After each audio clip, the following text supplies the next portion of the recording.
کیا تو کیا وہ نبی امانت میں خیانت کرے گا؟ ہرگز ایسا نہیں ہو سکتا۔ تو خلاصہ کلام یہ ہوا کہ حضور پاک علیہ السلام نے جن چیزوں کے بارے میں بیان فرمایا وہ حق اور صحیح اور درست ہے۔ قرآن کریم کی آیتیں سچ اور حق اور درست ہے۔ اللہ کے رسول علیہ السلام نے انہی باتوں میں سے فتنے کو اور ملائن کو بیان فرمایا، جس میں آپ علیہ السلام کی ایک لمبی روایت حدیث کی کئی کتابوں میں بیان کیا گیا ہے، جس میں 15 قسم کی برائیوں کا تذکرہ کیا گیا، اور ان میں ہے کہ اللہ کے رسول نے فرمایا کہ جب میری امت ان 15 قسم کی برائیوں میں مبتلا ہو جائے گی تو اللہ کے رسول علیہ السلام کی یہ روایت حضرت علی کرم اللہ وجہہ بیان فرماتے ہیں کہ حضور پاک علیہ السلام نے بیان فرمایا کہ جب یہ 15 قسم کی برائیاں میری امت میں عام ہوگی اور میری امت کے لوگ ان برائیوں میں مبتلا ہوں گے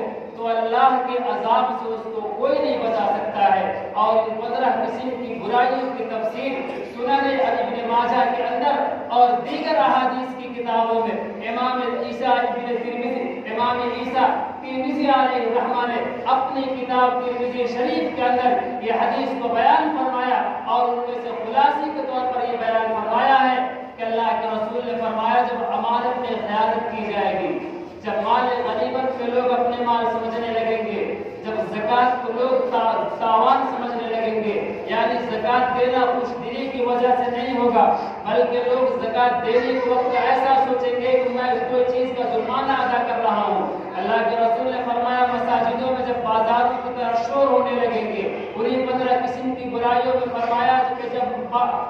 اولاد اپنی ماں کی نافرمانی کریں گے، اور انہیں کی قسموں میں سے اللہ کے رسول نے فرمایا اولاد اپنے باپ کا نافرمانی کرے گا، وبر صدیقہ وجفا اباہ،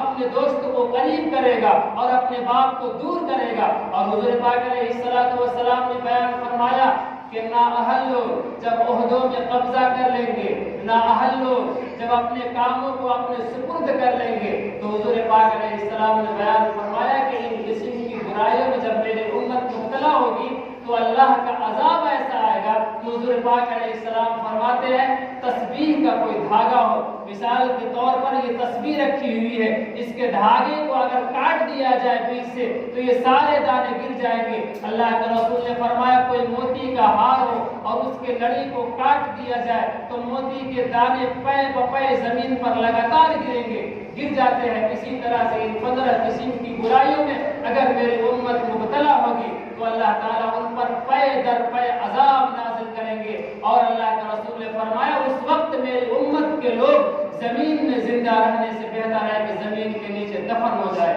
اللہ تبارک و تعالیٰ